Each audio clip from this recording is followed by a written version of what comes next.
Hello students, कैसे आप लोग। मैं नकुल आप लोग को अपना चैनल टॉपर्स स्टडी हब में स्वागत करता हूं। आज हम लोग पढ़ेंगे आज के क्लास में जय पराक्रम, जो कि क्लास 10th का चैप्टर 6 है। ठीक है, तो आज हम लोग जय पराक्रम स्टार्ट करेंगे, क्योंकि लगातार क्लासेस तो ऑफ हो गया लॉकडाउन की वजह से। तो मैथ्स का और केमिस्ट्री फिजिक्स का तो क्लासेस हो पा रहा था, तब बायो का आज स्टार्ट करते हैं। इसको 2 लेक्चर में या 3 लेक्चर में कंप्लीट करने की कोशिश करेंगे। तो चलिए हम लोग स्टार्ट करते हैं, ताकि आप लोग का जो पढ़ाई हो ज़्यादा नुकसान ना हो, और यूट्यूब के माध्यम से आप लोग थोड़ा बहुत कंप्लीट कर लें। उसके बाद हम लोग जब ऑफलाइन क्लासेस स्टार्ट करेंगे तब इसको कंप्लीट करेंगे। ठीक है, तो चलिए स्टार्ट करते हैं हम लोग आज का जो है चैप्टर और टॉपिक। तो चैप्टर 6 बायोलॉजी का क्लास 10th जय पराक्रम। साइंस का चैप्टर 6 है, बायो का चैप्टर 1 ही इसको लेकर चलेंगे। तो जय पराक्रम है चैप्टर का नाम। तो जय पराक्रम का मतलब अगर हम समझने की कोशिश करें, ठीक है, जय पराक्रम, ठीक, जय पराक्रम। तो इसका मतलब अगर हम समझने की कोशिश करें तो जय मतलब लाइफ, पराक्रम मतलब प्रोसेस, मतलब लाइफ प्रोसेस, मतलब चैप्टर का नाम हो गया लाइफ प्रोसेस। ठीक है, जय पराक्रम। तो हमारे जीवन को कंटिन्यू करने के लिए जो जो प्रोसेस पढ़ना पड़ता है, जो करना पड़ता है, उसी को हम लोग कहते हैं जय पराक्रम। जैसे वो सभी पराक्रम, चाहे वो सभी प्रोसेस जो हमारे जीव के अनुरक्षण का कार्य करते हैं, हमारे जीवन को कंटिन्यू करने का कार्य करते हैं, उसको जय पराक्रम कहते हैं। बोलते हैं जीवन को कंटिन्यू करने का कार्य का मतलब कि जैसे कि हमारे हमारे जीवन में कंटिन्यू करने के लिए क्या ज़रूरी है, तो पोषण ज़रूरत है।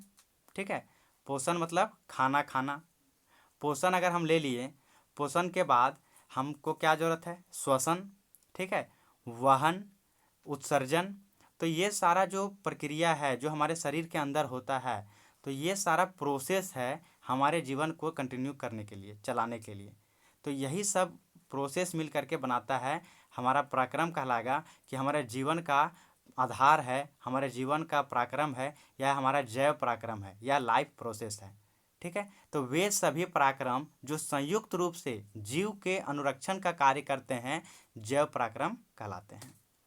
ठीक है, मतलब हम खाना खाएं, ठीक है, खाना खाएं, सांस लिए।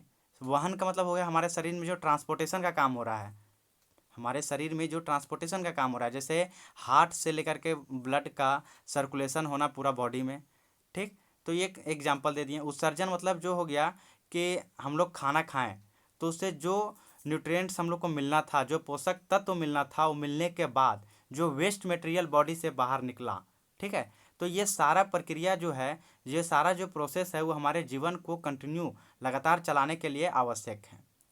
ठीक, तो वो सभी पराक्रम, वे सभी प्रोसेस, वे सभी प्रक्रियाएं जो संयुक्त रूप से सब मिलजुल करके हमारे जीव का अनुरक्षण का कार्य करते हैं, उन्हें जैव पराक्रम कहते हैं। ठीक है, आई होप आप लोग को समझ में आ गया होगा जैव पराक्रम क्या है। ये सारा जो है पोषण, श्वसन, वहन, उत्सर्जन, ये सारा चीज़ हम लोग बाद में डील करके पढ़ेंगे, लेकिन चैप्टर का टॉपिक आप लोग को समझ में आया। ठीक है, जैव पराक्रम का मतलब समझ में आया।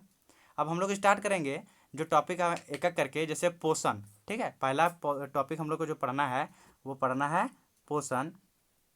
तो पोषण में अगर हम देखें तो पोषण किसको कहते हैं। ठीक, पोषण तो भोजन ग्रहण करना, कुछ हम खाएं, ठीक है, भोजन ग्रहण करना, फिर जो भोजन खाएं वो पचा हुआ भोजन जो हमारे शरीर में अवशोषित हुआ। जैसे कि अगर हम एक केला खाते हैं, केला खाने के बाद हमारे शरीर में जो जो जैसे कार्बोहाइड्रेट्स, ठीक है, प्रोटीन, मिनरल्स, जो भी चीज़ हम लोग को लेना था शरीर, उससे जो जो चीज़ मिला, जो हम लोग को शरीर में जो जो चीज़ अवशोषित करना था, उसका अवशोषण होगा।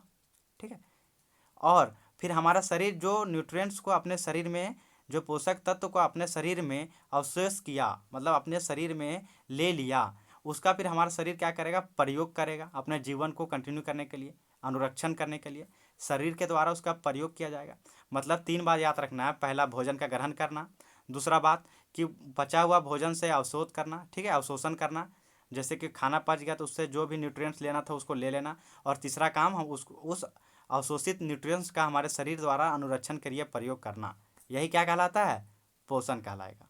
ठीक है, जैसे कि एक बार फिर से समझिए कि वह प्रोसेस जिसमें भोजन ग्रहण कर रहे हैं, ठीक है, पचा हुआ भोजन का अवशोषण हो रहा है और शरीर के द्वारा अवशोषित का प्रयोग किया जा रहा है, तत्व पोषक तत्व का प्रयोग किया जा रहा है, ताकि हमारा लाइफ जो है सो कंटिन्यू चलता रहे। इसको क्या बोलेंगे, पोषण बोलेंगे। ठीक, वही बात यहाँ लिखा हुआ आप देख सकते हैं कि भोजन ग्रहण करना, पचे हुए भोजन का अवशोषण करना, ठीक है, एवं शरीर द्वारा अनुरक्षण के लिए उपयोग क्या कहलाएगा? पोषण कहलाता है। क्या कहलाएगा? पोषण कहलाता है। ठीक है, आगे है कि पोषण का जो आधार है वो दो तरीका से बांटा गया है। ये हम लोग बचपन से पढ़ते आ रहे हैं, थोड़ा डीप में भी 10 क्लास में पढ़ेंगे। पोषण का जो आधार है उसको दो तरीका से बांटा गया है। एक है स्वपोषी पोषण और दूसरा है विषम पोषी पोषण। एक क्या है? स्वपोषी पोषण, दूसरा क्या है? विषम पोषी पोषण। ठीक है, तो पहला बात समझिए, पोषण हम लोग मतलब समझ गए कि खाना खाना, उससे न्यूट्रिएंट्स को अपने शरीर में आने देना या अवशोषित करना और उसका अपने शरीर में प्रयोग करना, ये पोषण कहलाया। तो स्वपोषी पोषण क्या कहलाएगा उसको समझिए। ठीक है, और विषम पोषी पोषण क्या कहलाएगा वो समझिए। तो स्वपोषी पोषण वह पोषण कहलाएगा जिसमें बिना कोई जीव का प्रयोग किए हुए, बिना कोई जीव के प्रयोग किए हुए जो जीव अपना खाना बनाता है, मतलब आज जैविक पदार्थ का प्रयोग करके, जिसमें जान नहीं है वैसा पदार्थ का प्रयोग करके जब कोई जीव अपना खाना बनाता है, ठीक है, उसको कहते हैं स्वपोषी। ठीक है, जीव को बोलेंगे स्वपोषी। और जो खाना बनाने का तरीका हो गया वो क्या कहलाएगा? स्वपोषी पोषण। क्या कहलाएगा? स्वपोषी पोषण। मतलब समझिए, हरे पेड़ पौधे जो हैं वो सूर्य के प्रकाश की उपस्थिति में कार्बन डाइऑक्साइड और पानी का प्रयोग करके अपना भोजन स्वयं बनाते हैं। तो सूर्य का प्रकाश, कार्बन डाइऑक्साइड और वाटर, तीनों में जान नहीं है। ठीक है, तो ये अजैविक पदार्थ का प्रयोग करके अपना खाना बनाएं, तो ये क्या कहलाएगा? पूरा प्रोसेस, कि यही जो प्रोसेस है खाना बनाने का, तो ये स्वपोषी पोषण में आ गया। क्या आ गया? स्वपोषी पोषण। ये कौन बना रहे हैं? तो हरे पौधे। तो हरे पौधे जो हो गए हैं वो कहलाएंगे स्वपोषी। ठीक है, और जो खाना बनाने का तरीका है, ठीक है, जो खाना बनाने का तरीका है वो क्या कहलाएगा? स्वपोषी पोषण। स्वपोषी पोषण। समझ में आ रहा है बात? दो बात में डिफरेंस समझ में आ रहा है कि स्वपोषी पोषण क्या है और स्वपोषी क्या है। ठीक है, समझिए कि पेड़ पौधे स्वपोषी कहलाएंगे और खाना बनाने का प्रक्रिया पोषण कहलाएगा। तो क्या कहलाया गया? स्वपोषी पोषण। ठीक है, अब यहाँ से पढ़िए एक लाइन को, समझ में आ जाएगा कि पोषण का वह तरीका जिसमें जीव अपने आसपास के वातावरण में उपस्थित सरल अजैव पदार्थों जैसे कार्बन डाइऑक्साइड यानी CO2, पानी और सूर्य का प्रकाश से अपना भोजन स्वयं बनाता है। ठीक है, वह स्वपोषी पोषण कहलाएगा। एग्जाम्पल के लिए हरे पेड़ पौधे। और धरती पर कोई जीव है जो क्या करता है? खाना अपने बना सकता है बिना कोई जीव का प्रयोग किए हुए। ठीक है, अगर हम लोग हैं, इंसान है, बोले कि क्या कि हम लोग खाना ऐसे बना सकते हैं? बोले नहीं। बोले क्यों? अगर हम लोग को भूख लगा तो क्या करेंगे? खीरा खा लेंगे, उसमें भी जान। ठीक है, कोई पत्ता खाएंगे, उसमें भी जान। नॉन वेज हैं, ठीक है, तो हम लोग क्या खाएंगे? मुर्गा चिकन खा लेंगे, ठीक है, मटन खा लेंगे, ठीक है, मांस खा लिए, उसमें भी जान। मतलब कोई जीव को खा रहे हैं, चाहे कोई जीव को खा रहे हैं या कोई प्लांट को खा रहे हैं, मतलब प्लांट में भी जान है और कोई जीव जंतु में भी जान है। मतलब कोई जंतु को खाएंगे या कोई पौधा को खाएंगे, कोई पादप को खाएंगे। ठीक, तो वैसा पोषण जिसमें एक जीव अपना भोजन स्वयं नहीं बनाता है बल्कि भोजन के लिए अन्य जीव पर निर्भर होता है, उसको क्या बोलते हैं? विषम पोषी। क्या बोलेंगे? विषम पोषी। और भोजन ग्रहण करने का तरीका क्या कहलाएगा? विषम पोषी पोषण। विषम पोषी पोषण, समझे? मतलब कि वो सारा जीव जंतु, चाहे आदमी हो, बंदर हो, शेर हो, हाथी हो, गाय हो, कोई भी तरह का जीव जंतु है, पेड़ पौधे को छोड़ करके, ठीक है, वो सारा किस में आ जाएगा? विषम पोषी पोषण के अंतर्गत। क्योंकि कोई भी जीव है वह या तो पादप को खाएगा, पादप माने पेड़ पौधा, ठीक, या जंतु को खाएगा, पादप को खाएगा या कोई जंतु को खाएगा। ठीक है, तो कहने का मतलब है कि वैसा पोषण जिसमें कोई जीव अपना भोजन स्वयं ना बना करके, क्या कर रहा है? किसी अन्य जीव पर निर्भर है। ठीक है, चाहे पादप पर निर्भर है या जंतु पर निर्भर है, तो वो क्या कहलाएगा? विषम पोषी पोषण। ठीक है, विषम पोषी पोषण। उदाहरण के लिए मानव या कोई भी अन्य जीव। तो यहाँ दो बात समझ में आया कि अगर बोला मानव क्या है, तो मानव बोलेंगे विषम पोषी है, लेकिन जो भोजन प्राप्त करने का तरीका है वो क्या कहलाएगा? विषम पोषी पोषण। क्या कहलाएगा? विषमपोषी पोषण। ठीक है, समझ में आ रहा बात? मतलब हम लोग यहाँ से समझे कि जैव पराक्रम क्या है, पोषण क्या है, स्वपोषी पोषण क्या है और विषमपोषी पोषण क्या है।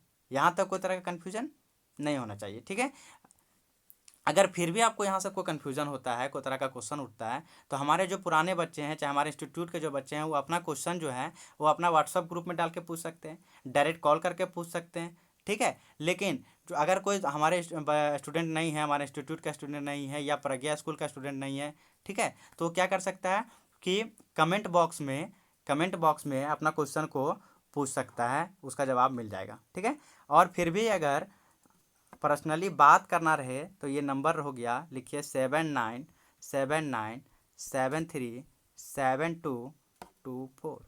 ठीक है, 7979737224। ठीक है, ये मेरा व्हाट्सअप नंबर है। ठीक है, इस पर आप कॉल कर सकते हैं, क्योंकि जो भी स्टूडेंट है, अपने कोचिंग के बच्चे जो है वो उनको तो पता है कि जैसे कि हम लोग का क्लास जो है सो रेगुलर होता है एएन टॉपर्स क्लासेस में, जो कि नगवा में है। ठीक है, और चैनल भी वही इंस्टीट्यूट का है, टॉपर्स स्टडी हब, उसी में वीडियो अपलोड होगा।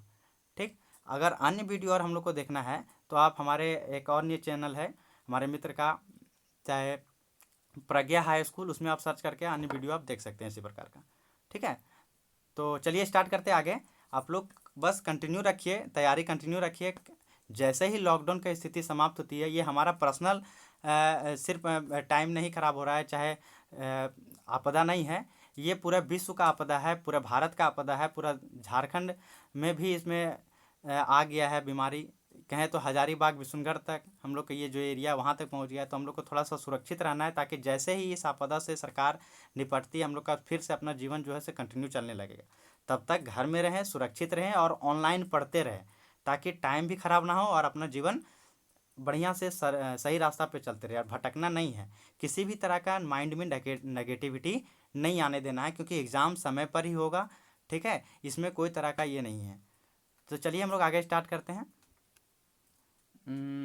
स्वपोषी पोषण, स्वपोषी के पोषण में के बारे में तो हमें बढ़िया से समझा चुके हैं। ठीक है, फिर एक बार लाइन से पढ़िए कि स्वपोषी पोषण हरे पौधे में तथा कुछ जीवाणुओं जो प्रकाश संश्लेषण कर सकते हैं में होता है। क्या कह रहे हैं कि हरे पौधे में तो होता है, हर जगह अपवाद है भाई, हर जगह अपवाद है। हम बोले कि स्वपोषी पोषण जो है वो क्या कहलाएगा कि जो अजैव पदार्थ का प्रयोग करके अपना भोजन बनाते हैं, वह स्वपोषी पोषण कहलाएंगे, जैसे हरे पौधे। लेकिन अपवाद है, एक्सेप्शन है, कि कुछ जीवाणु भी, कुछ सूक्ष्म जीव भी, ठीक है, इसके अंदर आते हैं। कुछ जीव भी इसके अंदर आते हैं, कुछ सूक्ष्म जीव भी इसके अंदर आते हैं, मतलब कुछ जीवाणु, ठीक है, कुछ बैक्टीरिया, जीवाणु को अंग्रेजी में क्या बोलते हैं, बैक्टीरिया, भी इसके अंदर आते हैं। ठीक है, तो हरे पेड़ पौधे को, चाहे हरे पेड़ पौधे का, ठीक है, खाना बनाने का जो प्रक्रिया है उसको क्या बोलते हैं हम लोग, प्रकाश संश्लेषण। बचपन से पढ़ते आ रहे हैं। ठीक है, चलिए आगे हम लोग प्रकाश संश्लेषण को थोड़ा सा देखते हैं कि प्रकाश संश्लेषण क्या है।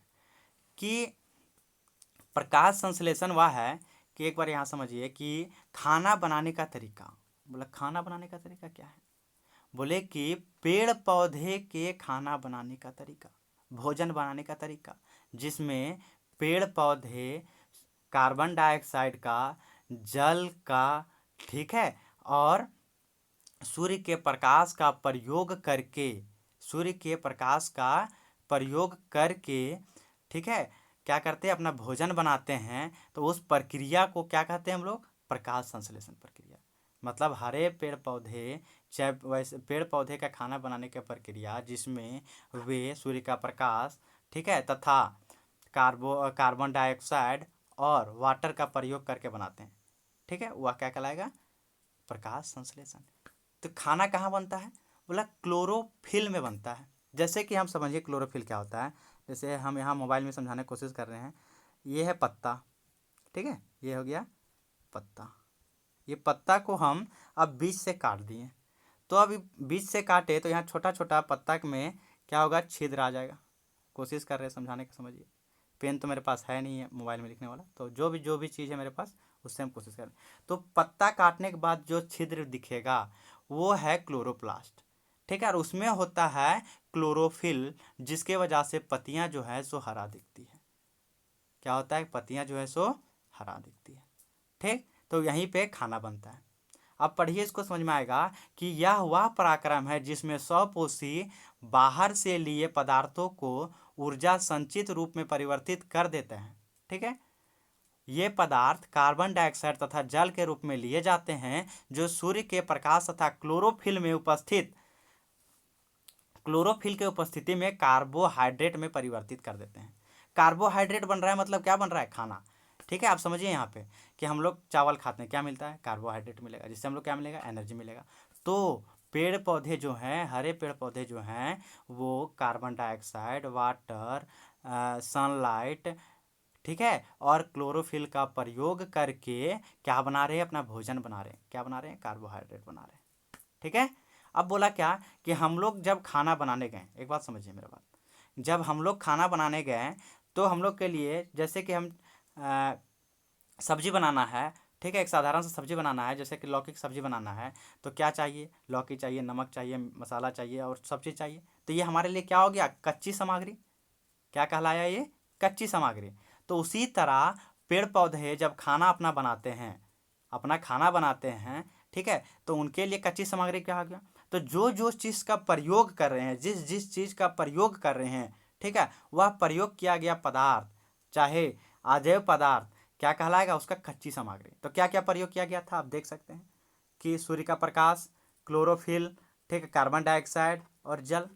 ठीक है, तो अब बोले एक एक बात करके बात करते हैं कि ये सूर्य का प्रकाश कहाँ से आया? तो बोले सूर्य का प्रकाश जो है वो कहाँ से आया? तो सूर्य का प्रकाश आया कहाँ से? वातावरण से। ठीक है, कहाँ से आया? वातावरण से। बोला क्लोरोफिल कहाँ होता है? अभी बताएं कि पत्तियां काट के देखें, जो पत्ती का जो होता है ये वाला भाग, जो अभी हम बताएं, जैसे पत्ती काट दिए हैं, ठीक है, ये पत्ती है, इसको काट दिए, तो यहाँ के बीच में समझिए छोटा छोटा छोटा छोटा छिद्र है। ठीक है, छिद्र में जिसके चलते पत्तियाँ हरी होती है, तो वहाँ क्या होता है? क्लोरोफिल। ठीक है, और कार्बन डाइऑक्साइड कहाँ से मिला? तो वायुमंडल से मिल गया। जल कहाँ से मिला? बोला जमीन से मिल गया। तो जमीन से कैसे गया भाई जल पौधे में? बोला सर जमीन से जल जो है पौधे में या पौधे के हरे भाग में पौधे के जड़ों के द्वारा जाता है। पौधों के जड़ों के द्वारा जाता है। ठीक है, अब यह चीज अलग बात हो गया कि जड़ से पानी उस हरा भाग तक कैसे पहुंचा? जड़ से वाटर उस हरा भाग तक कैसे पहुंचा? ठीक है, तो इसको हम लोग क्या बोलते हैं? दो प्रोसेस हम लोग पढ़ेंगे आगे जा करके, जाइलम और फ्लोएम। क्या पढ़ेंगे? जाइलम और फ्लोएम। तो जाइलम उत्तक के थ्रू पानी जो है सो जड़ से कहाँ पहुंच जाता है? जड़ से पहुंच जाता है कहाँ पे? हरे भाग में, पौधे के हरे भाग में, पत्तियों में, हरे तने में, जहाँ पे प्रकाश संश्लेषण क्रिया हो रहा होता है। ठीक है, ये चीज़ हम लोग बाद में पढ़ेंगे, ऐसे हम लोग जाइलम फ्लोएम के बारे में आगे पढ़ेंगे। ठीक है, ये तो थोड़ा सा बता दिए कि जल जो है सो पौधे के पत्तियों तक कैसे पहुंचा। ठीक है, समझ में आ रहा है बात कि नहीं समझ में आ रहा है? हाँ, अगर समझ में आ रहा है तो एक बार लाइक बटन दबा दो मस्त तरीका से। ठीक है, और आगे स्टार्ट करते हैं हम लोग कि प्रकाश संश्लेषण जब हो रहा है, प्रकाश संश्लेषण जब हो रहा है तो क्या क्या होता है? प्रकाश संश्लेषण जब हो रहा है तो कौन कौन सी घटना घटता है? ठीक है, तो क्या होता है उस टाइम कि क्लोरोफिल द्वारा प्रकाश ऊर्जा का अवशोषण होता है। क्लोरोफिल के बारे में बढ़िया से भली भांति आप लोग परिचय है ना? तो क्या होता है कि क्लोरोफिल क्या करता है? सूर्य के प्रकाश को अपने अंदर अवशोषित करता है। आजा आजा मेरे अंदर आजा आजा। ठीक है, तो अवशोषित कर रहा है। ठीक, फिर क्या करता है कि प्रकाश ऊर्जा को रासायनिक ऊर्जा में रूपांतरित करना तथा जल के अणुओं, जैसे जल का अणु क्या होता है? जल का अणु क्या होता है? H2O। क्या होता है भाई? H2O होता है ना, ये H2O जल है। तो हाइड्रोजन को और ऑक्सीजन को अलग अलग किया जाता है, अपघटन किया जाता है। क्या किया जाता है? अपघटन किया जाता है। समझो मेरा बात, क्या कहना चाह रहे हैं? क्लोरोफिल के द्वारा प्रकाश ऊर्जा को अवशोषित किया जा रहा है। क्लोरोफिल के द्वारा प्रकाश ऊर्जा को अवशोषित किया जा रहा है। बाद में नेक्स्ट प्रोसेस में प्रकाश ऊर्जा को रासायनिक ऊर्जा में रूपांतरित किया जा रहा है और जल के अणुओं को यानी H2O को दो अलग अलग हिस्सों में बांटा जा रहा है, अलग अलग किया जा रहा है हैं? हाइड्रोजन अलग, ऑक्सीजन अलग, हाइड्रोजन अलग, ऑक्सीजन अलग, इस तरह से किया जा रहा है। ठीक है। और अगला स्टेप में क्या हो रहा है? बोले अगला स्टेप में कार्बन डाइऑक्साइड कार्बोहाइड्रेट में उपचयन हो जा रहा है। ठीक है, समझ में आ रहा है बात कि नहीं? चलिए ठीक है, बहुत बढ़िया। तो आगे हम लोग स्टार्ट करते हैं। अगला टॉपिक जो है सो रंध्र। क्या है? रंध्र। ठीक है, रंध्र को हम लोग अंग्रेजी में, इंग्लिश में क्या कहते हैं? स्टोमाटा। सीबीएसई के बच्चों के लिए फिर से मैं वीडियो बनाऊंगा, क्योंकि एक साथ मैं लेके कोशिश करूंगा तो हो सकता है कि ना सीबीएसई वालों को समझ में आए ना जैक वालों को समझ में आए। ठीक, तो मेरा कोशिश है अभी कि जैक वालों को समझ में आ जाए, चाहे अपने गांव के बच्चे हों चाहे कहीं के बच्चे हों। बस मेरा एक ही उद्देश्य है कि सब पढ़ें, लॉकडाउन में पढ़ें। ठीक है, हमसे पढ़ें, किसी और से पढ़ें, कोई मतलब नहीं है, अपने से पढ़ें, सेल्फ स्टडी करें, मतलब पढ़ते रहें। जो भी इस वीडियो को देख रहा है मोटिवेटेड होकर पढ़ते रहो। ठीक है, और अपना फोकस एक टारगेट बनाओ, उस टारगेट को अचीव करने में लगाना है। स्टूडेंट के लिए है ये धर्म होता है कि अपना एक टारगेट बनाओ। ठीक है, और उस टारगेट को उस अचीव करने में लगा दो। बेहतर ढंग से समझने के लिए कि सुबह उठें, अपना टारगेट निश्चित करो कि हमको आए दिन भर में करना क्या है। ठीक है, गलत टारगेट नहीं, पढ़ना, कितना पढ़ना है, क्या पढ़ना है, और तब तक उस टारगेट को छोड़ो मत। ठीक है, तब तक उस लक्ष्य को छोड़ो मत जब तक उसको हासिल नहीं किया जा सकता। तो पहले एक टारगेट बनाओ, सुबह उठे उसको टारगेट बनाएं और उसको अचीव करने के लिए। तो बोले ये टारगेट कैसे बनेगा? तो करना क्या है, जैसे आज हम यहाँ पढ़ा रहे हैं। ठीक है, हो सकता है पहले स्कूल में सर बताए हों, ठीक है, कहीं और कोई बताया हो, घर में भैया बताए हो, पापा बताए हो, मित्र बताया हो। तो करना क्या है कि एक अपने आप में हम ठान लेंगे कि हमको इतना परसेंट लाना है, हमको ये चीज़ करना है, यहाँ एडमिशन लेना है, इस तरह का कुछ आए। अब मेरे सामने एक बड़ा टारगेट आ गया कि हमको अपना स्टेट में स्टेट टॉपर के लिस्ट में आना है। ठीक है, अब उस टारगेट को अचीव करने के लिए एक दिन के तो मेहनत से होगा नहीं, तो उसको हिस्सा में बांट दो कि मेरे पास 6 महीना है, 8 महीना है, 8 महीना हमको किस तरह से पढ़ाई किया जाए कि हम उस टारगेट को अचीव किया कर सकें। ठीक है, और उस टारगेट को अचीव करने के लिए आप अपना टारगेट को, अपना लक्ष्य को प्रतिदिन के हिसाब से बांट दें, ताकि सुबह उठ के उस टारगेट को अचीव किया जाए और धीरे धीरे धीरे धीरे करके क्या करें, हम उस लक्ष्य को आसानी से प्राप्त कर लें। ठीक है स्टूडेंट, तो आसानी से हर लक्ष्य प्राप्त होगा, इसमें कोई ये शक नहीं है। और बच्चे कर रहे हैं और करते रहेंगे, बस आप अपना जो काम है ईमानदारी से करते रहें। ठीक है, जब सब कोई अपना काम ईमानदारी से करेगा तो हम लोग का लक्ष्य जो है सो बहुत आसानी से, बहुत ही बेहतर ढंग से, सही समय में ज़रूर हासिल होगा। ठीक है, तो चलिए हम लोग स्टार्ट करते हैं, ज़्यादा लेक्चरबाजी नहीं, चलिए स्टार्ट करते हैं हम लोग। रंध्र क्या है? तो रंध्र मतलब क्या? स्टोमाटा। रंध्र का मतलब क्या? बोले सर अंग्रेजी में तो स्टोमाटा है। बोला सर अंग्रेजी में स्टोमाटा से मतलब नहीं है।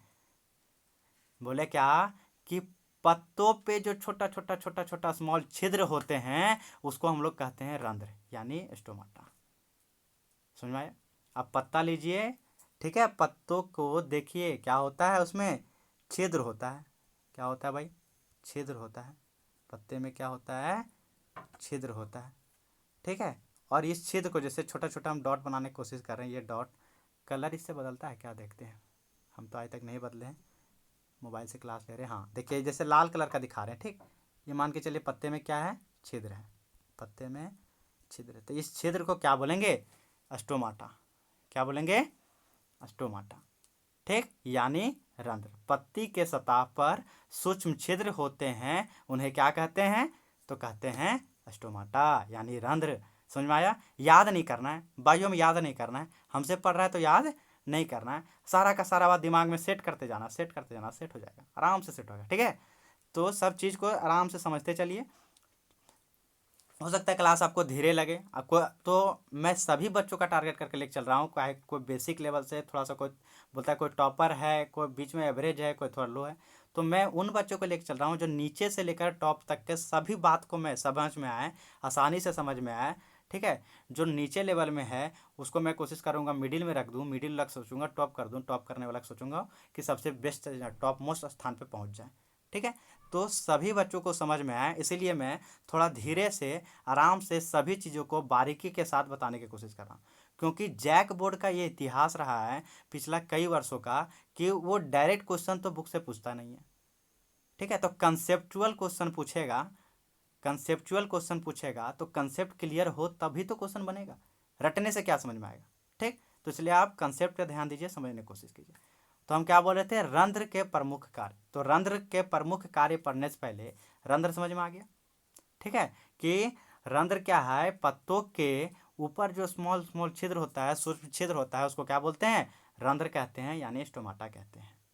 ठीक है, समझ में आ रहा है बात, गुड।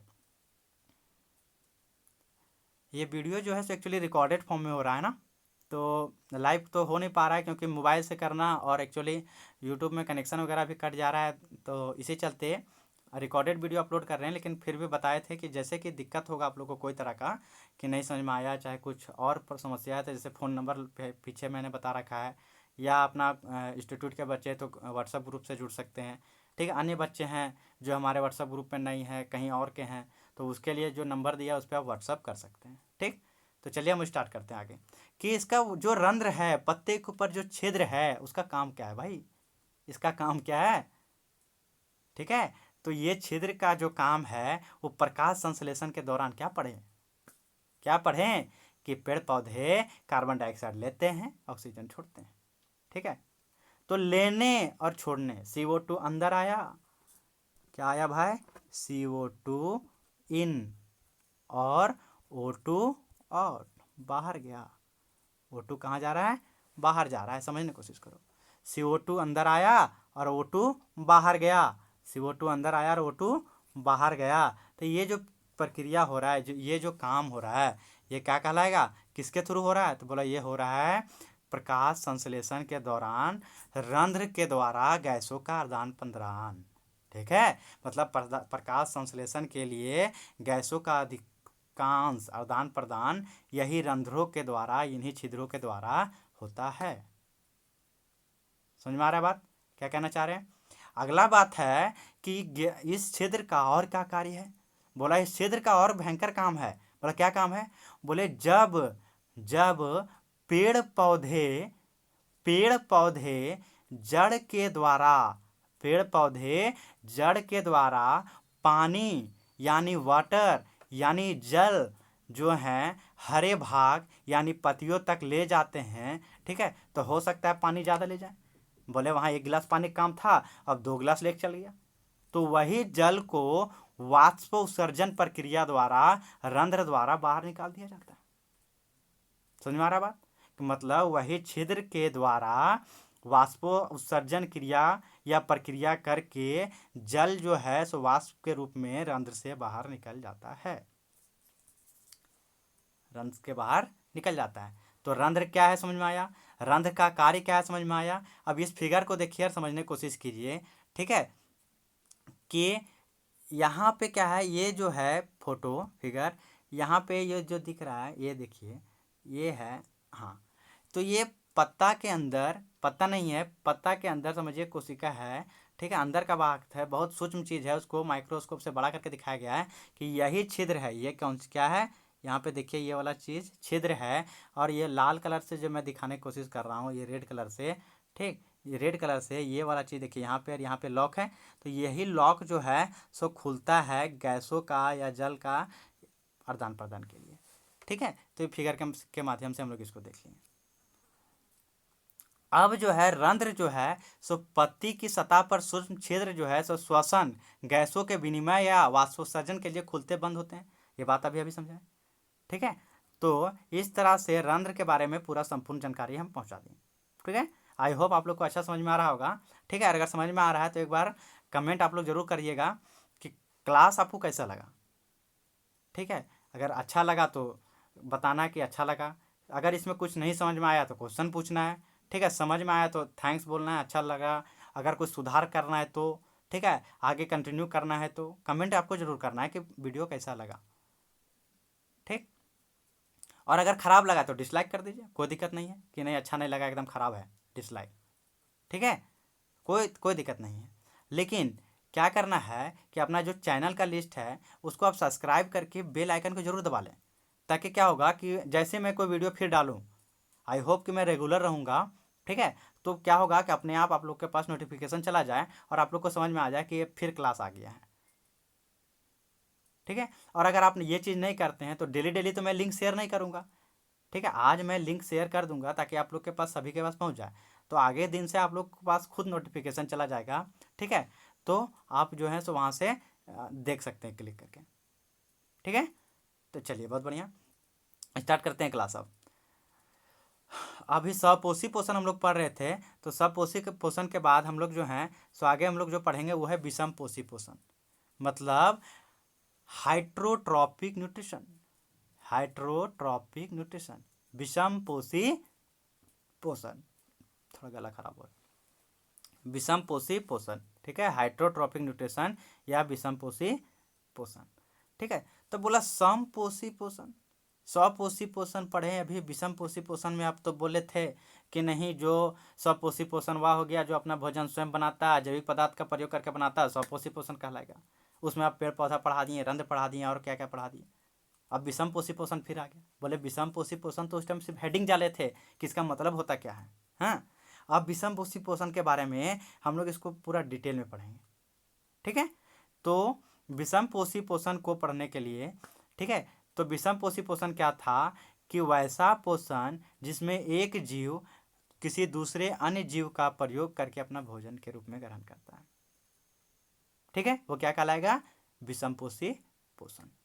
विषम पोषी पोषण, ठीक है। अब विषम पोषी पोषण को तीन वर्गों में, तीन भागों में, तीन वर्ग में बांटा गया है, ठीक है, तीन वर्ग में बांटा गया है। प्राणी संपोषण मतलब होलोजोइक, मृतजीवी पोषण मतलब स्पैरोफैटिक, और परजीवी पोषण मतलब पैरासिटिक। बोले ये सब शब्द कहाँ से आया भाई, बड़ा खतरनाक है। बोला कुछ खतरनाक है, बहुत ही आसान है, बेहद आसान है, ठीक है, खाली समझिए। बोले प्राणी संपोषण, समझिए बात को, प्राणी सम पोषण। तो बोला प्राणी मतलब जीव, सम पोषण मतलब, इसका मतलब क्या हो गया कि कभी कोई जीव एक किसी दूसरे जीव को संपूर्ण खा जाता है, मतलब प्राणी एक प्राणी को संपोषण मतलब अंदर कर दिया, पूरे खा गया, ठीक है। जैसे कि एक चिकन काटे खा गए, मतलब मानव का देखो क्या क्या, एक चिकन को खा गया, मतलब एक जीव को खा गया। ये नहीं कहना चाह रहे हैं पूरा चिकन में आधा 2 पीस खाएं, ठीक है, तो 2 ही खाओ, लेकिन एक जीव के खा गए ना हम लोग, एक जीव को खा गए। खीरा खाएं तो एक जीव को खा गए, ठीक है, साग खाएं एक जीव को खा गए। तो किसी दूसरे जीव को भोज्य पदार्थ के रूप में जब हम ग्रहण कर लेते हैं या अंतःग्रहण कर लेते हैं, जब हमारे उसका उसका पाचन हमारे शरीर के अंदर हो जाता है, होता है, उसी को हम लोग क्या बोलते हैं, प्राणी संपोषण कहते हैं। क्या कहते हैं, प्राणी संपोषण कहते हैं। समझ में आ रहा बात कि नहीं, प्राणी संपोषण समझ में आया। मतलब कहने का है कि इसमें जीव जो है सो संपूर्ण भोज्य पदार्थ का अंतर्ग्रहण करते समय चाहे करते हैं तथा उनका पाचन शरीर के अंदर होता है। जैसे मानव, ठीक है, जैसे मानव किसी जीव को संपूर्ण अपने अंदर ले लेता है, उसका पाचन कर देता है। दूसरा एग्जाम्पल है अमीबा, दूसरा एग्जाम्पल किसका दिया हुआ है, अमीबा का, ठीक है। तो बोला अमीबा क्या करता है, तो यहाँ फिगर आप देख सकते हैं ध्यान से कि पहला में ये अमीबा है, ठीक है, ये फिगर 1 में ये अमीबा है। अमीबा देखिए यहाँ भोज्य पदार्थ है, कलर बदल लेते हैं ताकि रेड रेड और कन्फ्यूज ना हो जाए, ग्रीन कर देते हैं इस बार, ठीक है। यहाँ देखिए ये जो है सो क्या है, ग्रीन वाला खाद्य पदार्थ है। अब देखिए अमीबा जो है सो अपना पदार्थ भाग को यानी सेल को बढ़ा करके इस खाना को अपने अंदर लेने की कोशिश कर रहा है। अब तीसरा में देखिए कि खाना को घेर लिया है और ये लाल भाग खाना था, इसको अपने अंदर ले लिया, इसको अपने अंदर ले लिया। अब देखिए संपूर्ण भोज्य पदार्थ का अपने अंदर ले लिया, ठीक है। अब इससे सारा न्यूट्रिएंट्स ले लेगा, ले लेगा ना, और क्या करेगा फिर, जो अपशिष्ट पदार्थ होगा उसको क्या कर देगा, उत्सर्जन करके शरीर से बाहर निकाल देगा। क्योंकि इसका विशेष अंग नहीं होता है, तो शरीर के सभी भाग मिल करके पोषण करते हैं और सभी भाग मिल करके क्या करते हैं, उत्सर्जन। तो यही समझिए यहाँ बात को कि क्या पहला फिगर में कि भोजन को अपने पदार्थ के सहायता से घेर लेता है, मतलब शरीर के कोई भी भाग से कहीं से घेर सकता है अमीबा। ये बात गौर करके समझिए, क्योंकि अभी जब हम आगे पैरामीशियम में पोषण पढ़ेंगे तो यही चीज़ थोड़ा सा डिफरेंस है पैरामीशियम में और अमीबा में।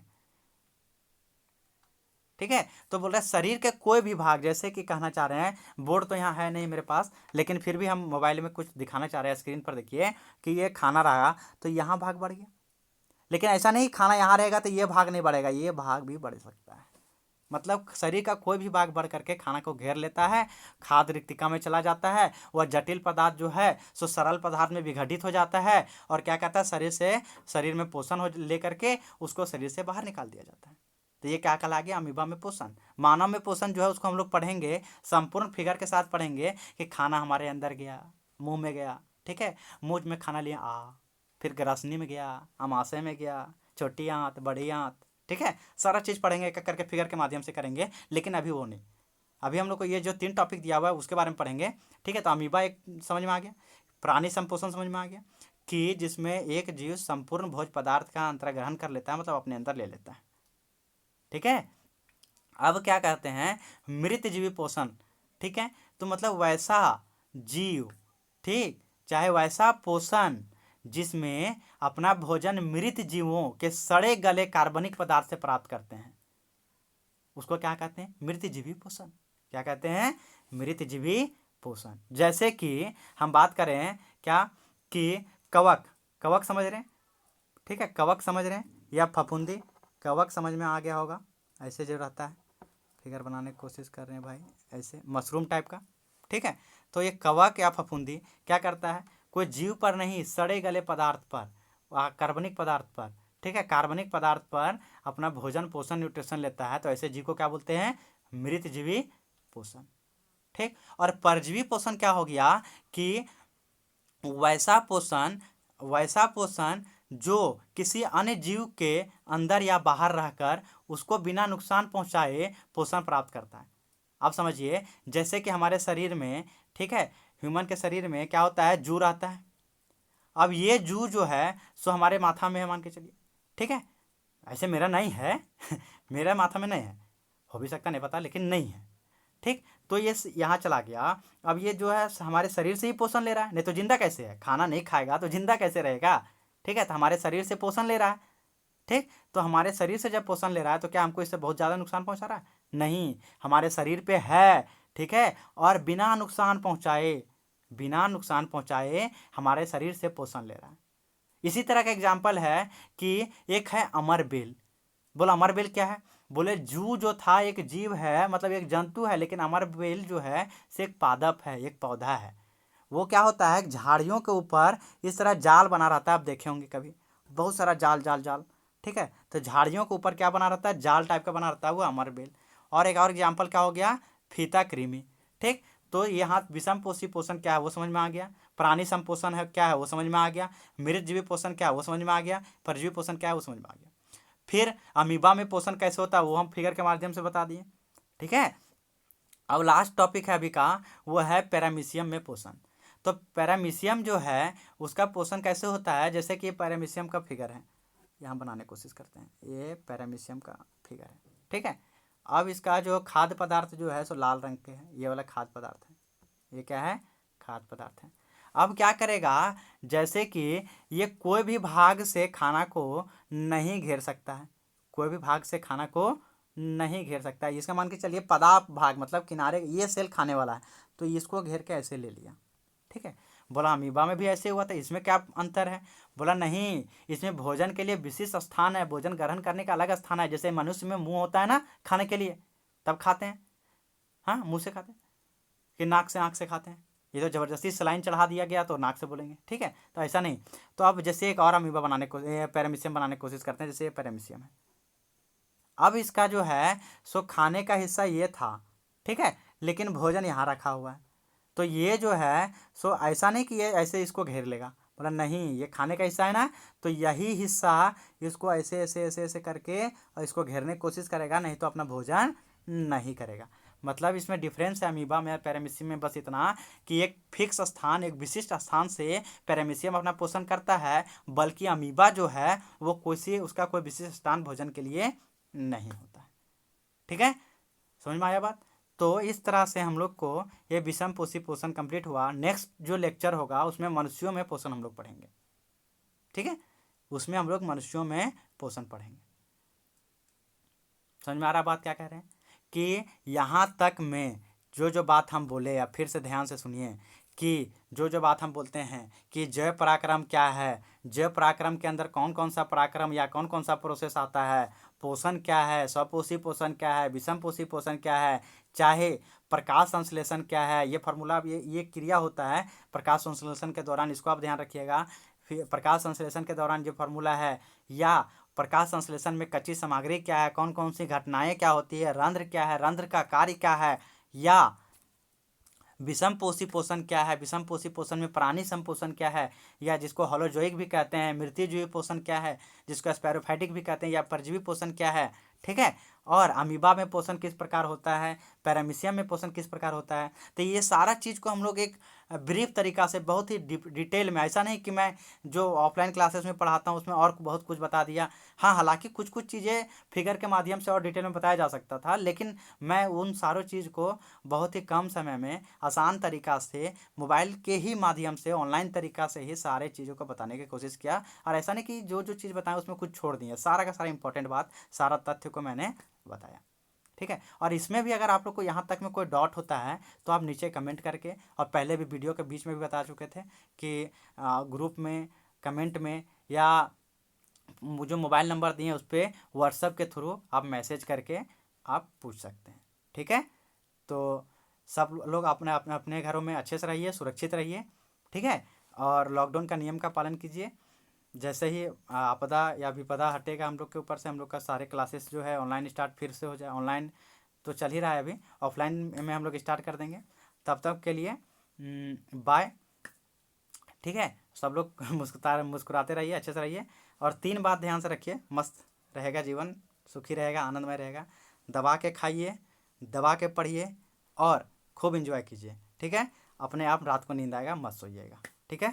तो चलिए बाय। अगर वीडियो आप लोग को अच्छा लगा हो तो इसको ज़रूर शेयर कर दें, हर व्हाट्सएप ग्रुप में शेयर कर दें, ठीक है। फेसबुक पे शेयर कर दें, और कहीं कहीं शेयर करना हो तो आप शेयर कर दीजिए, ठीक है।